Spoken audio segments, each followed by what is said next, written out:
Assalamualaikum warahmatullahi wabarakatuh. Halo semuanya, selamat malam. Saya Fiti Nur Aziza dari PGMI 7 Fakultas Pendidikan STAI Alikma Jakarta. Nah, pada kesempatan kali ini saya akan membahas tentang distribusi AI dalam revolusi industri dan juga dunia kerja. Nah, teman-teman, kita ini berada di zaman modern. Nah, perkembangan teknologi di zaman modern seperti ini atau yang biasa disebut dengan era revolusi industri 4.0 telah membawa kita pada perubahan yang sangat besar di berbagai bidang. Salah satunya adalah dunia kerja. Salah satu pendorong utama adanya perubahan besar dalam dunia kerja adalah munculnya kecerdasan buatan artificial intelligence atau yang akrab kita kenal dengan AI. AI ini tersebar luas di seluruh dunia termasuk dunia kerja. Karena AI dapat memengaruhi cara kita berpikir, berproduksi, dan juga berinteraksi. Nah, salah satu bentuk nyata dari AI adalah adanya machine learning. Machine learning adalah teknologi yang memungkinkan komputer belajar sendiri dari data. Misalnya, sistem rekrutmen digital yang dapat menyeleksi kandidat secara otomatis dengan menganalisis ribuan lamaran. Dengan machine learning, proses kerja menjadi lebih cepat dan juga efisien.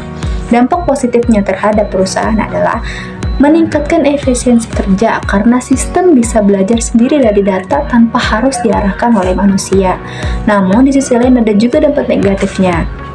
Jika datanya tidak seimbang, hasil pembelajaran mesin bisa bias dan menghasilkan keputusan yang tidak adil.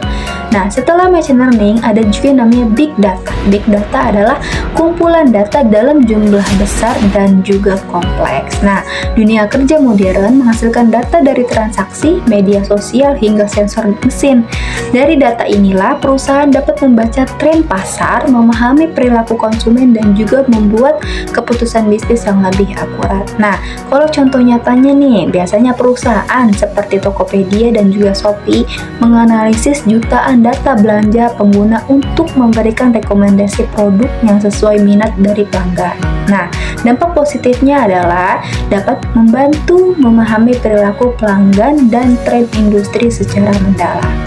Kalau dampak negatifnya biasanya resiko penyalahgunaan data pribadi semakin tinggi gitu ya teman-teman. Selanjutnya, setelah machine learning dan juga big data, ada yang namanya otomatisasi. Nah, banyak pekerjaan rutin kini dilakukan oleh mesin atau robot, bener nggak sih? Terutama di industri manufaktur, logistik, dan juga layanan pelanggan. Otomatisasi membantu mengurangi kesalahan manusia dan meningkatkan produktivitas.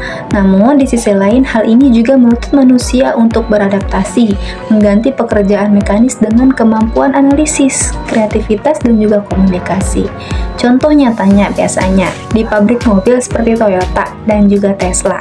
Robot otomatis digunakan untuk merakit kendaraan dengan kecepatan dan presisi tinggi. Nah, dampak positif dari ini semua adalah mengurangi kesalahan manusia dalam pekerjaan rutin. Adapun dampak negatifnya dapat mengurangi lapangan pekerjaan untuk posisi yang bisa digantikan mesin. Serem ya teman-teman. Nah, semua teknologi ini berjalan berkat algoritma, yaitu serangkaian langkah logis yang memberitahu komputer apa yang harus dilakukan. Algoritma adalah otak di balik sistem AI, mulai dari menentukan rekomendasi produk, memproses data, hingga mengambil keputusan secara otomatis. Nah, kalau contoh nyatanya nih dalam dunia nyata, biasanya Google Search menggunakan algoritma untuk menentukan hasil pencarian paling relevan dan miliaran halaman web. Dampak positifnya membantu sistem membuat keputusan secara konsisten dan juga cepat. Dan adapun dampak negatifnya, jika algoritma dirancang dengan data yang bias, hasilnya juga tidak adil.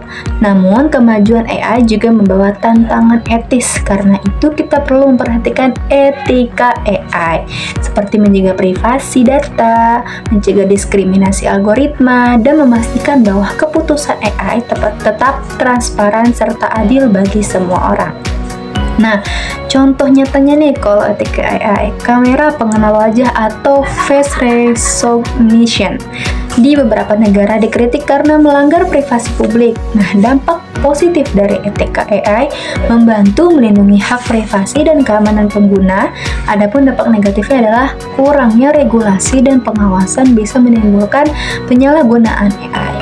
Nah, teman-teman, pada akhirnya distribusi AI dalam revolusi industri bukan sekedar soal mengganti manusia dengan mesin, tapi bagaimana kita bekerja berdampingan dengan teknologi menciptakan dunia kerja yang lebih cerdas, efisien, dan juga manusiawi.